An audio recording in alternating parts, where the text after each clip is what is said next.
que nesse ambiente tem pessoas carentes. A gente sabe que em todo lugar as pessoas estão carentes, mas quando o Espírito de Deus revela, ele sabe a intensidade e a necessidade individual da pessoa. Após a leitura, eu vou querer fazer uma oração com vocês e eu vou lhe pedir para você concentrar no seu interior, no seu ser, para que Deus opere lá no seu íntimo, para que a angústia ou a tristeza ou a preocupação com alguma enfermidade, com algum parente, com finanças, seja o que for que tiver sendo como um espinho na sua vida, na sua carne. Outro dia eu lendo um livro e uma jovem, um livro cristão, perdeu o seu anel que havia recebido da avó. E aí ela estava recém-casada e chorou, preocupou-se e disse para minha mãe, disse para a mãe dela: por que você está assim? Ela disse: porque eu perdi o anel que vovó me deu. E era de altíssima estima para ela. E a mãe dela disse: minha filha, vamos orar. Eles estavam no hotel, nós vamos orar. E eles iam para um evento. Ela disse: mas mamãe, Deus vai se preocupar com um anel? Às vezes a gente ouve isso, né? Deus tem tanta coisa para se preocupar e vai se preocupar com uma besteira dessa. E a mãe diz: filha, Deus não está preocupado com o anel, Ele está preocupado com você. Então nós vamos orar. E ali oraram. No período da oração veio na mente dela: olhe no copo da pia onde você colocou as maquiagens. E ela chamou o esposo, que eles eram recém-casados, foi lá. Quando ele foi debaixo da pia, que abriu o copo, o anel tinha caído dentro do copo, estava no copinho. E aí ninguém ia saber. Então, após a leitura aqui da palavra, eu quero orar. Eu gostaria que você não ficasse com o seu pensamento voando, pensando em nada externo. Amém? Vamos ficar de pé, porque após nós vamos orar. Lucas capítulo 4, glória a Deus, e o versículo 17, glória ao nome do Senhor. Eu vou ler a partir do 14. Lucas, evangelho escrito pelo médico Lucas, no capítulo 4 e o versículo de número 14.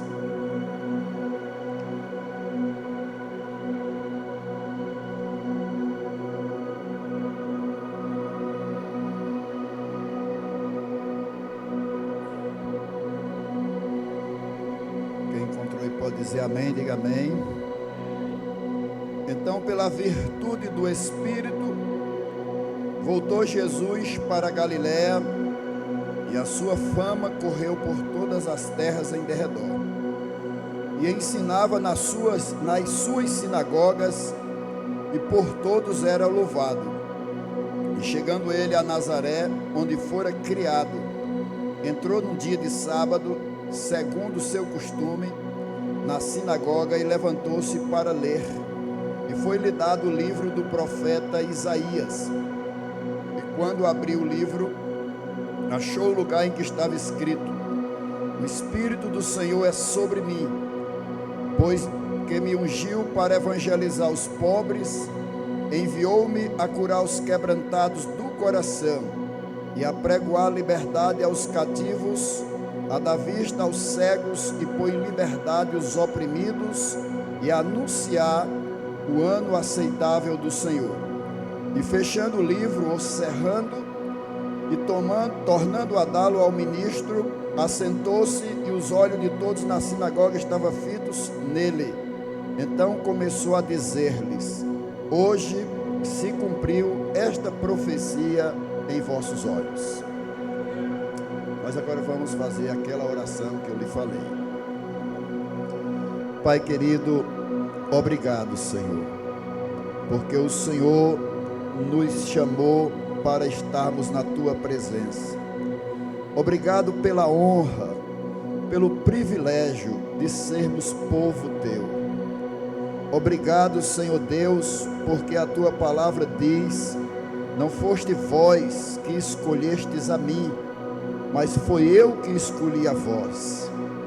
Querido Deus, ao entrar nesse ambiente lindo que o Senhor preparou, que o Senhor levantou o teu servo para arrebanhar, Senhor, aqueles que tu tem o propósito de salvação, o teu Espírito me fez sentir, Pai, carências íntimas que nós todos temos, ó Deus. Eu quero nesse exato momento te pedir que o mesmo Espírito do Senhor venha atuar no mais íntimo e profundo de cada um de nós que aqui estamos. Pai querido, que o Espírito do Senhor venha remover a ansiedade, a angústia, a tristeza, o medo. Pai, se for problemas ligados à saúde, preocupação com doenças incuráveis, Deus, que o Senhor atue no corpo dessa pessoa, mesmo que ela tenha recebido um diagnóstico médico, Deus, isso fez com que perdesse a paz. Pai, nesse momento, estende as tuas mãos e age soberanamente na vida deste teu filho, desta tua filha, na vida desse meu irmão, dessa minha irmã, Senhor, que entrou nesse ambiente, aqui está, que veio ouvir a tua palavra, que veio buscar um conforto, Deus, que disse no seu coração: eu vou à igreja orar. Deus, em nome do Senhor Jesus, age maravilhosamente. Se alguma pessoa com preocupações com dívidas, com ameaças, com qualquer outro tipo de problema, Senhor, que o Senhor nessa hora, nesse momento, fale ao coração dessa pessoa, que o Senhor coloque coragem, coloque fé, que o Senhor faça, meu Deus, acontecer na sua vida algo incrível e tremendo, Deus, para que esta pessoa entenda, compreenda que tu és na vida dela, Senhor, em nome do Senhor Jesus e para a glória do Senhor Jesus. Amém. Pode sentar, queridos. Glória a Deus. Eu gostaria nessa noite de compartilhar com você. Vou ser breve, vou correr pela Bíblia para falar de algo que a Bíblia nos revela, e gostaria que você entendesse na mensagem, não de uma forma religiosa. Eu pretendo, se assim Deus permitir, dentro no final da mensagem, acrescentar ou colocar um testemunho vivo, para que você entenda o poder da palavra, o poder da fé e principalmente o poder de Deus nas nossas vidas. Existe na nossa compreensão e na revelação bíblica aquilo que chamamos de Trindade, Pai, Filho e Espírito Santo, numa outra linguagem, triunidade, a triunidade ou a divindade, o Deus que nós sempre falamos em Deus. Lá no livro de Gênesis, no capítulo 1, que está escrito em hebraico, Bereshit bara Elohim, no princípio criou Deus, e essa palavra Elohim, que é dado para Deus, ela no vocabulário, ela revela que Elohim é o plural de Deus. Ali já dá uma definição que Deus, ele subsiste de uma forma plural, Pai, Filho e Espírito Santo, que foi sendo revelado nas Escrituras. Não existe a palavra Trindade, não existe a palavra Triunidade, mas as Escrituras, ela nos revela. Quando nós olhamos para o Velho Testamento, geralmente o nosso olhar, a nossa visão é chamada para duas pessoas da Trindade. sempre está falando de Deus, o Senhor dos exércitos, e Deus abriu o mar, e Deus fez isso, e Deus falou com Moisés, e nós naturalmente vamos tendo uma ideia como do Deus do Velho Testamento. Dentro desse contexto, nós vemos também a manifestação do Espírito Santo, o Espírito Santo agindo por meio dos profetas e de várias outras formas, das quais eu quero correr aqui pelos livros da Bíblia. E nós só vamos ter a revelação da terceira pessoa, da triunidade ou da divindade, que é Jesus, o Filho, o Deus Emanuel, o Deus conosco, que Emanuel é Deus conosco, é Deus se revelando de uma forma que nós pudéssemos compreender. Segundo a teologia, a maior revelação de Deus não é a natureza, mas é Jesus. Jesus é o ser pelo qual Deus se revelou em todos os sentidos, em amor, perdão, em morrer, ressuscitar, curar, dar ordem ao vento, à natureza, fazer coisas que nenhum ser humano poderia fazer. Ninguém pode dizer, olha, tire minha vida e eu vou voltar a viver. Só lá no Alto da Compadecida, lá no filme, né? Mas na vida real ninguém tem esse poder de dizer, eu dou a minha vida e eu tenho o poder de tomá-la de volta.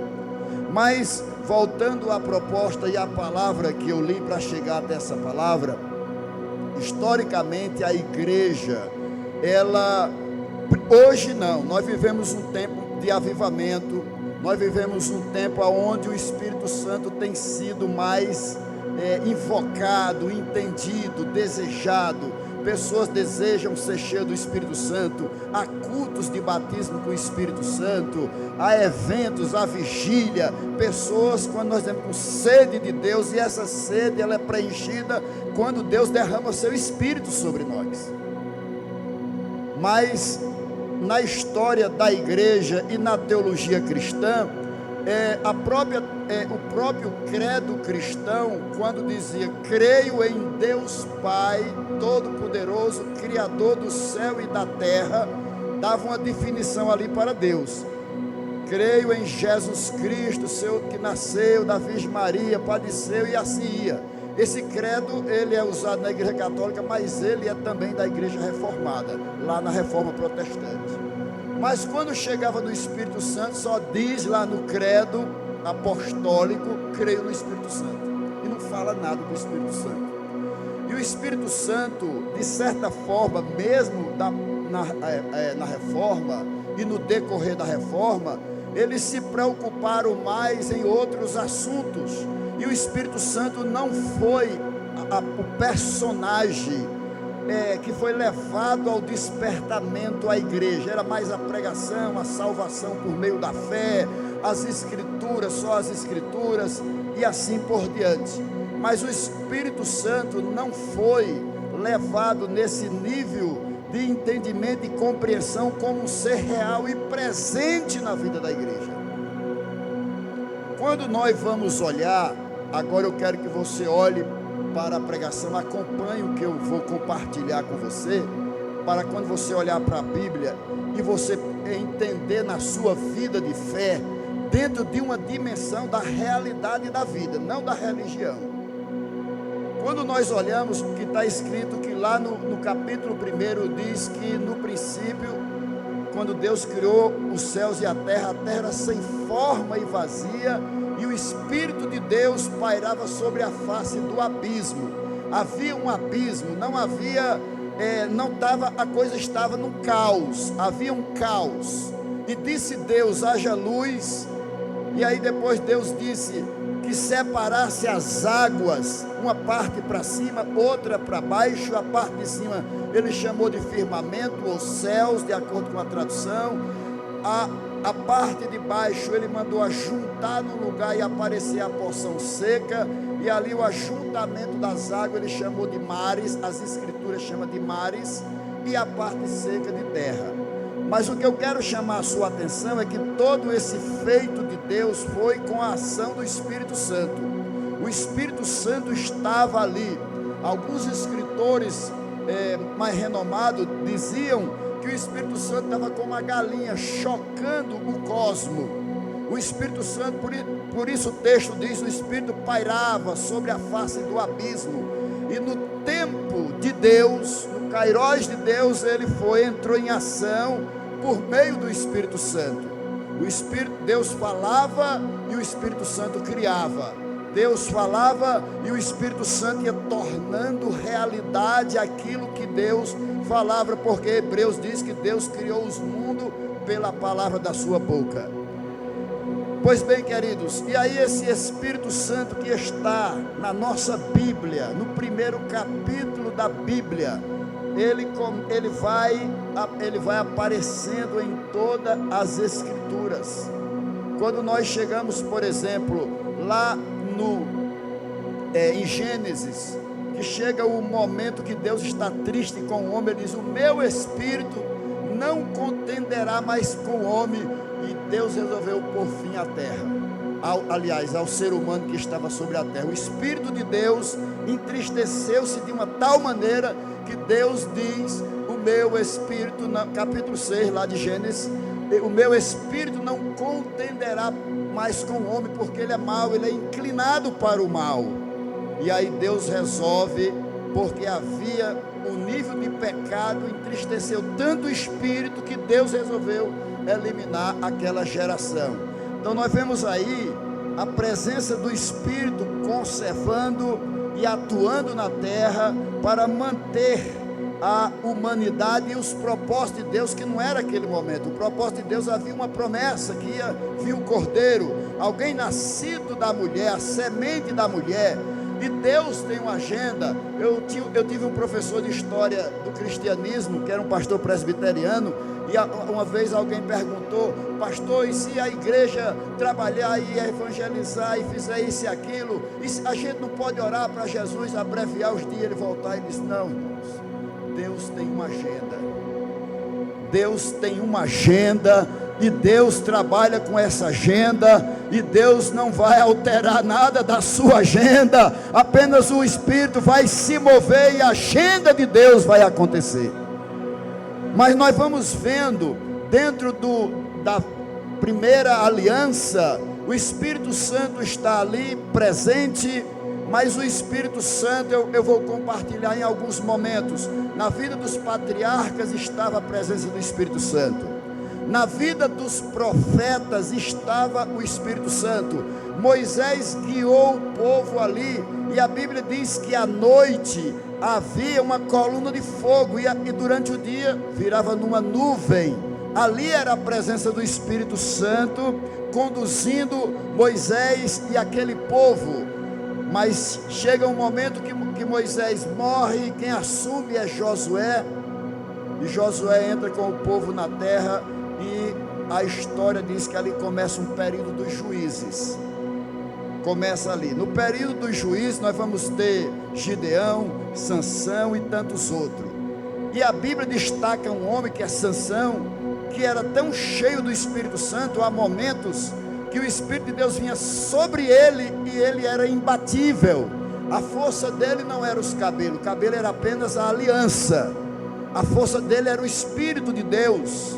Quando ele procurou a força, não tinha mais, o corpo era o mesmo, mas a força que atuava nele era a presença viva do Espírito Santo. E aí esse período é chamado dos juízes no povo de Israel. Chega um momento que o povo pede um rei, e aí a história, a teologia chama o período monárquico dos judeus. Ele pede um rei, e Samuel é encarregado, e Deus fala com Samuel e diz: olha, vai em tal lugar, que eu vou te fazer encontrar um jovem, que foi Saul. E Samuel unge ele com óleo, usando um chifre de carneiro, e diz: olha, há de ser que quando você sair daqui, você vai encontrar um rancho de profeta, e o Espírito de Deus se apoderará de ti, e tu vai profetizar a noite toda, tu vai ser cheio do Espírito Santo. E ali Saul foi cheio do Espírito Santo, mas tanto Saul como Sansão, Deus não anula a nossa personalidade. Deus não anula. Você pode ser cheio do Espírito Santo e ter uma inclinação e não se permitir ser governado pelo Espírito Santo. Saul é o primeiro rei da monarquia. Nós sabemos que o segundo é Davi, o terceiro é Salomão, e Davi foi aquele homem segundo o coração de Deus, com belos louvores, com uma experiência profunda com Deus, ao ponto de, quando pecava, se ajoelhava, se arrependia, mas sabia. Por isso ele disse no Salmo 51, não retire de mim o teu Espírito Santo. Ele sabia que toda aquela engenharia, aquela coragem, aquela habilidade, aquela capacidade era Deus por meio do Espírito Santo na sua vida. Então nós vemos nessa rápida trajetória que lá do começo do livro do Gênesis, está lá o Espírito Santo, ele vai trabalhando, chega o período do juízo, chega o período monárquico, mas nós temos nesse período dos reis de Israel muitos profetas, como Isaías, Jeremias. Quem não lembra de Eliseu, um homem que orou e o fogo desceu, um homem tão cheio de Deus que foi levado sem experimentar a morte. E o seu sucessor, Elias e Eliseu, aliás, Elias subiu e Eliseu foi o que ficou. Nós vemos esses homens todos diferentes dos demais. Qual era a diferença? Era o Espírito Santo, era a glória de Deus, era a presença de Deus trabalhando naquela agenda. Deus cumprindo aquela agenda, sem dizer para ninguém da sua agenda, mas levantando homens. Não tinha caos, não tinha perseguição, não tinha pecado, não tinha e não tem nada que impeça o propósito de Deus. Por isso que a palavra diz que as portas do inferno não prevalecem. Não tem comunismo, não tem socialismo, não tem ciência, não tem nada, não tem ditador, não tem política, nada impede a agenda gloriosa do nosso Deus. E o Espírito de Deus se moveu nesse período chamado da velha aliança, ou da primeira aliança. Mas quando vamos ver aquilo que chamamos de Novo Testamento, aí nós vemos aparecer logo ali a pessoa do Espírito Santo. O anjo aparece a Maria e diz a ela que ela vai ser mãe do Salvador. E ela diz, mas como? Eu não sou casada, eu não tenho marido. E o anjo diz, a virtude e o Espírito do Senhor vai descer sobre ti, porque o santo que vai ser gerado em você. E aí entrega a mensagem.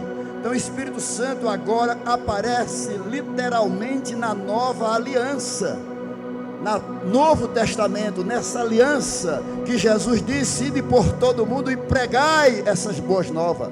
O Espírito Santo aparece ali na vida de Maria, e o Espírito Santo aparece, vai aparecendo e levanta. João é levantado, o João Batista. E quando chega no momento de Jesus ser batizado, a Bíblia diz que o céu se abre e o Espírito Santo desce sobre ele na forma corpórea de uma pomba. E Jesus é cheio do Espírito Santo, é levado para o deserto para ser tentado pelo diabo, está aqui nesse capítulo 4. E quando ele passa pela tentação, ele chega em Nazaré, é-lhe dado o livro do profeta Isaías, que lá no capítulo 61 está escrito essa profecia. Capítulo 61, depois você confere em casa, está essa profecia. Isaías profetizou ela, e Jesus agora lê e diz, hoje, diante dos vossos olhos, está se cumprindo essa profecia. E eu quero destacar aqui, queridos, que Jesus agora, Jesus nasce e ele está com quase 30 anos. Ele está com quase 30 anos, agora vai começar seu ministério. E quando ele vai começar o seu ministério, é preciso ele ser cheio do Espírito Santo para poder cumprir a missão do alto. E Jesus declara que o Espírito do Senhor é sobre ele, e ele inicia a sua missão. E ali ele vai andando e fazendo a obra, mas buscando de madrugada para sempre estar em comunhão com o Espírito Santo. E quando Jesus termina a sua missão, que ele ressuscita lá em Lucas 24, 49, 48, 49, ele diz, olha, vão para Jerusalém, porque lá vocês vão ser revestidos, vocês vão receber o poder do alto. Jesus foi o mestre professor deles. Eles viram coisas que nós não vimos, porque nenhum de nós viu Jesus transfigurar-se. Eles viram Jesus andar sobre as águas. Eles viram Jesus ressuscitar mortos. Eles viram milagres e maravilhas. E agora eles estavam diante do próprio Jesus que ressuscitou.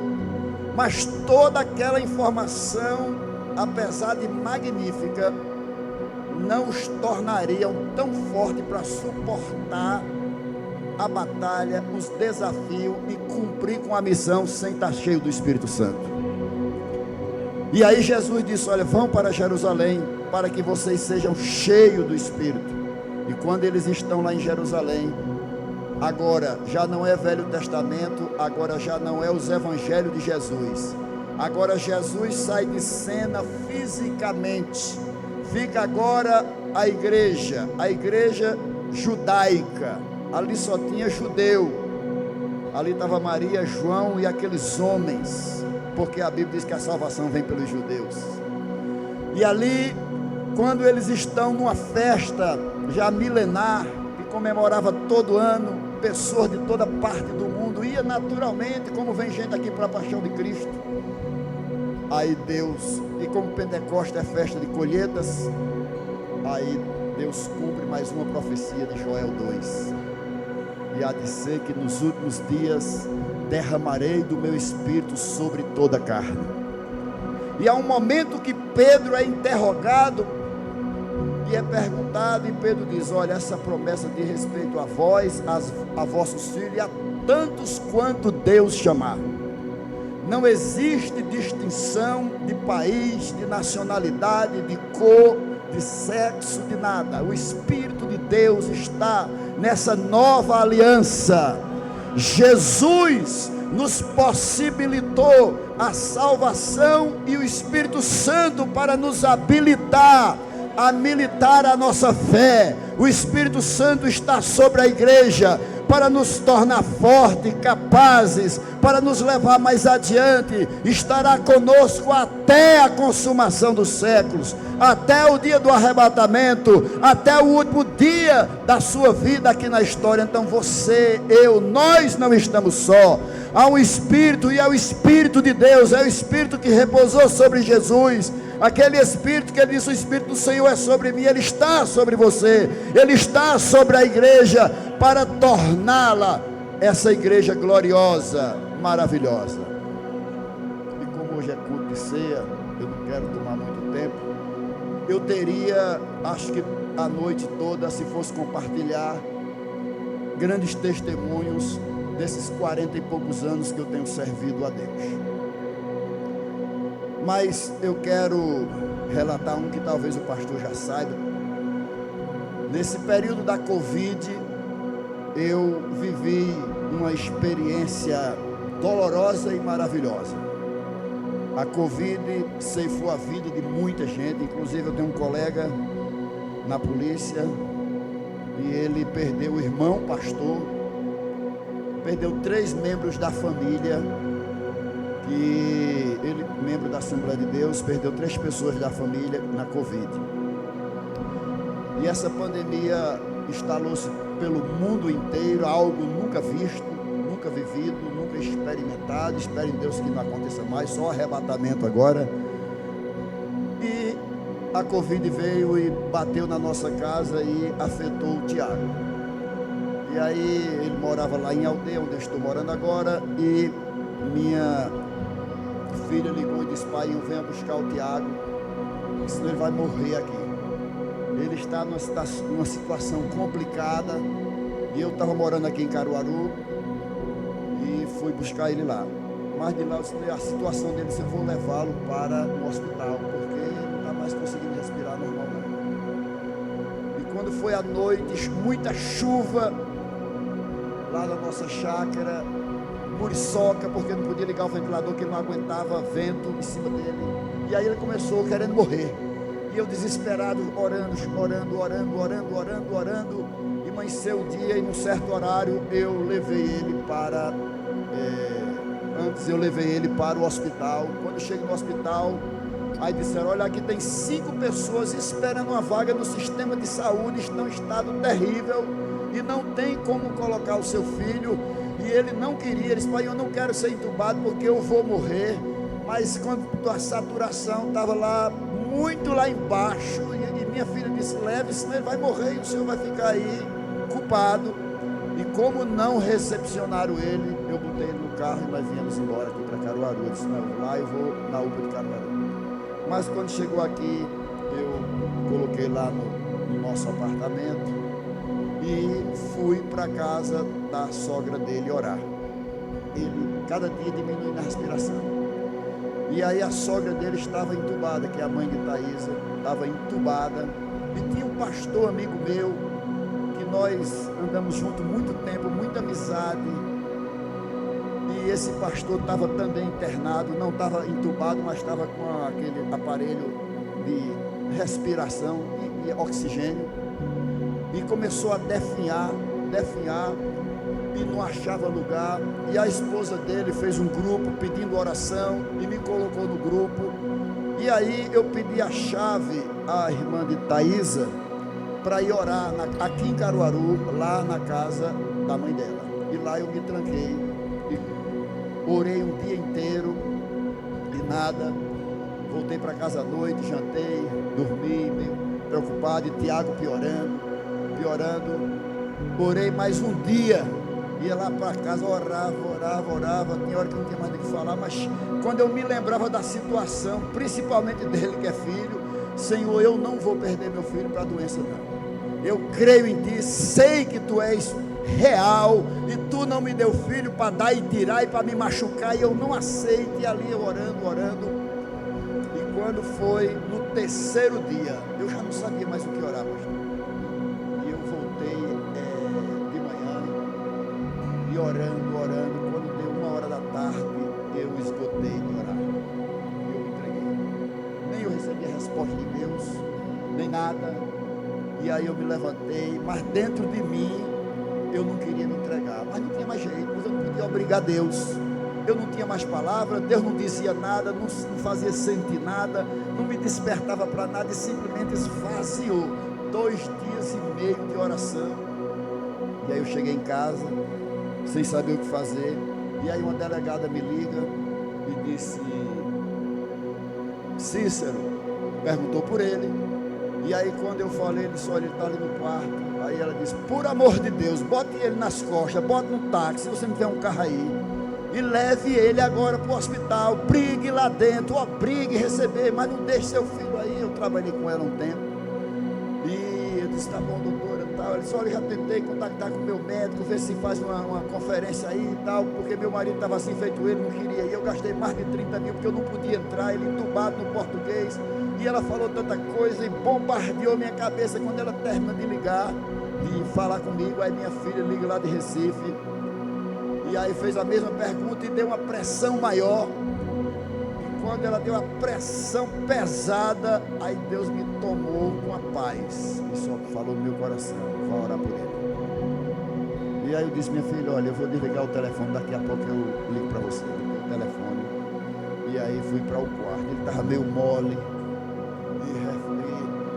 e respirando muito mal, e ali eu levantei ele, escorei no travesseiro. Quando eu coloquei a mão sobre ele, aí esse Espírito Santo, a glória de Deus veio com um poder tão grande dentro do apartamento, que eu acho que os vizinhos pensaram que a gente estava doido, porque eu queria orar e não conseguia. O Espírito Santo me tomou no estado de riso, rindo da morte.